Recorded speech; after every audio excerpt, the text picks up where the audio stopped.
মহাত্মা গান্ধীৰ ফুল নামটো কি আছিল প্ৰকৃত নামটো আপোনাৰ নামটো কওক এইবাৰ আপোনালোকৰ মাজলৈ আমি এটা নতুন চেনেল খুলিলোঁ এণ্টাৰটেইনাৰ অসম আপোনালোকৰ মাজলৈ নতুন নতুন ভিডিঅ' অলপ এণ্টাৰটেইনৰ কাৰণে আপোনালোকক দি থাকিম যাওঁ আহক প্ৰশ্ন সুধি অলপ হাঁহি ধেমালিৰে এই ভিডিঅ'টো বনাই যাওঁ আহক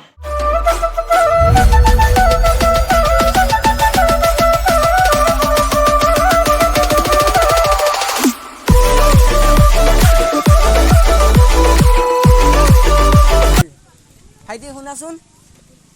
তুমি দুটামান প্ৰশ্নৰ উত্তৰ দিবা হা আমাৰ হয়না এই যে মহাত্মা গান্ধীৰ ফুল নামটো কি আচল প্ৰকৃত নামটো ফুল নামটো হ'ল কৰমচাঁদ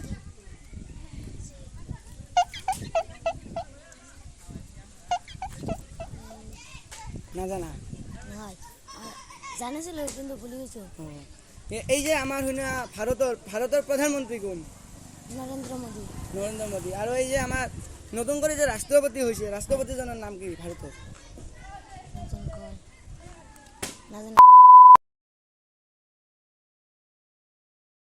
আর আপনার নামটো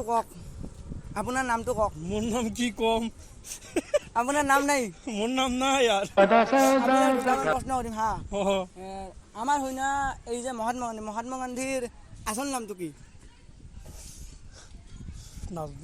নাজানে নাকি আৰু আমাৰ হয় না জাতীয় পতাকাখনত কিমানটা ৰং আছে 3টা কি কি সেউজীয়া নীলা বগা দিয়ক আহিছোঁ বাৰু দুটামান ল'ৰা দেখা পাইছোঁ ভাইটি আহা তুমি কোন স্কুলত পঢ়া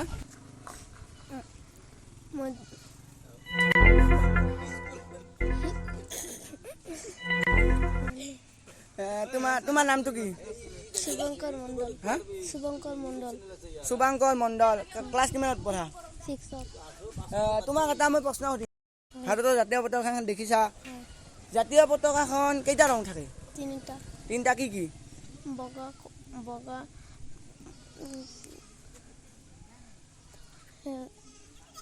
সেউজীয়া আৰু কমলা আৰু এই যে ভাৰতখন কোন তাৰিখে স্বাধীন হৈছিল কোন চনত স্বাধীন হৈছিল 1947 চনত আৰু তাৰিখটো মনত নাই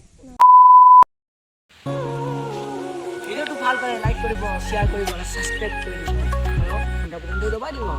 এইটো ভিডিঅ' আমাৰ প্ৰথম ভিডিঅ' যাতে সকলোৱে যাতে আঁকোৱালি লয় আৰু ভিডিঅ'টো কোনোৱে যাতে চিৰিয়াছলি নলয় কেৱল এণ্টাৰটেইনমেণ্টৰ কাৰণে বনোৱা হৈছে যদি ভাল পালে লাইক শ্বেয়াৰ আৰু ছাবস্ক্ৰাইব কৰি দিব আজিলৈ ইমানতে জয় আই অসম।